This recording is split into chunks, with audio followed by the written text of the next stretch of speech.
دنیا کے سب سے بڑے اور خوفناک جنگلوں میں سے ایک، جہاں ہزاروں ایسے جانور اور پودے موجود ہیں جنہیں آج تک سائنس بھی پوری طرح سمجھ نہیں سکی۔ اسی جنگل میں 7 سائنٹسٹ صرف 3 دن کے ریسرچ مشن کے لیے آتے ہیں۔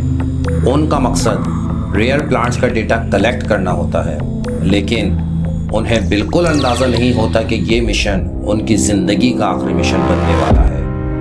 پہلا دن بالکل نارمل گزرتا ہے، سب ریسرچ کرتے ہیں، سیمپلز کلیکٹ کرتے ہیں اور رات ہوتے ہی کیمپ لگا کر سو جاتے ہیں۔ لیکن صبح جب سب اٹھتے ہیں، ایک ٹینٹ خالی ہوتا ہے۔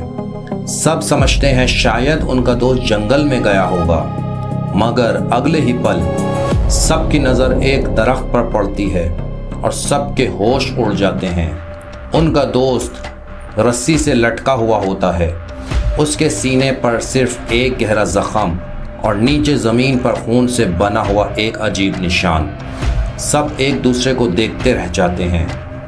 سب سے ڈرنے والی بات، رات کو کسی نے کوئی چیخ نہیں سنی، نہ لڑائی، نہ بھاگنے کی آواز، جیسے قاتل ہوا کی طرح آیا اور ہوا کی طرح غائب ہو گیا۔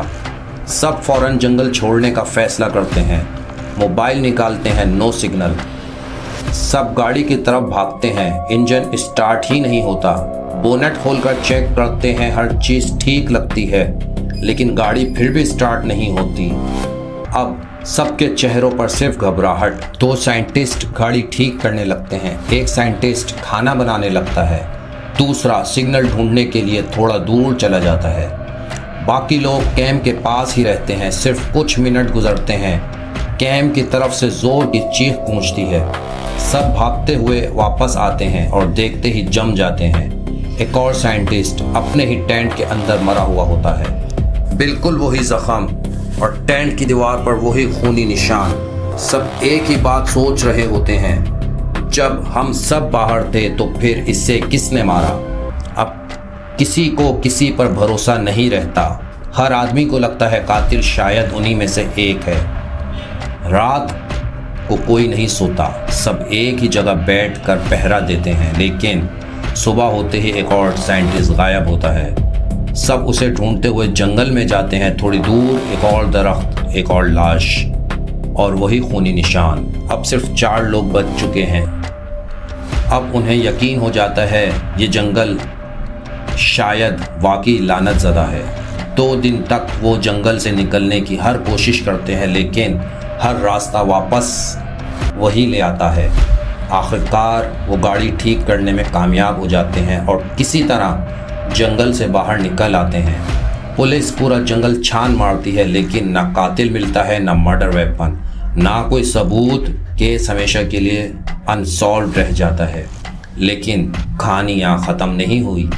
1 مہینے بعد بچنے والا ایک سائنٹسٹ اپنے اس دوست کے گھر جاتا ہے جو جنگل کے بعد سے اچانک غائب ہو گیا ہوتا ہے۔ دروازہ آدھا کھلا ہوتا ہے، گھر بالکل سنسان۔ وہ دھیرے دھیرے اس کے روم میں جاتا ہے۔ ٹیبل پر ایک پرانی فائل رکھی ہوتی ہے جس پر صرف ایک لفظ لکھا ہوتا ہے، سچ۔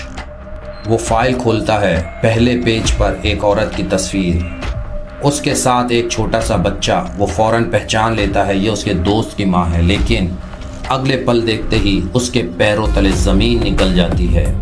اس عورت کا نام انہی کی کمپنی کی سائنٹسٹ لسٹ میں ہوتا ہے اور اس کے ساتھ ان تینوں سائنٹسٹ کی تصویریں بھی لگی ہوتی ہیں جو ایمیزون جنگل میں مرے تھے۔ اگلے پل ایک سیکرٹ لیبارٹری کی تصویر جہاں ہیومن ایکسپیریمنٹس چل رہے ہیں۔ رپورٹ میں لکھا ہوتا ہے اللیگل ہیومن ٹیسٹنگ۔ فائل کے آخری پیج میں سچ لکھا ہوتا ہے، 30 سال پہلے یہی 4 سائنٹسٹ ایک انسان پر خطرناک ایکسپیریمنٹ کر رہے تھے۔ اس عورت نے انہیں روکنے کی کوشش کی اور پولیس کو کال کرنے لگی۔ اپنا راز کھلتا دیکھ ان لوگوں نے مل کر اس کا قتل کر دیا، پھر پوری لیبارٹری کو آگ لگا دی، ثبوت مٹا دیے اور دنیا کو بتا دیا ایک سائنٹسٹ کی موت ایک ایکسیڈنٹ تھی۔ لیکن انہیں یہ نہیں پتا تھا کہ اس عورت کا چھوٹا بیٹا لیب کے باہر سب کچھ دیکھ رہا تھا۔ اگلا پیج اسی بچے کی گریجویشن کی تصویر، پھر سائنٹسٹ بننے کی ڈگری، پھر انہیں سائنٹسٹ کے ساتھ اس کی گروپ فوٹو۔ نیچے صرف ایک لائن لکھی ہوتی ہے،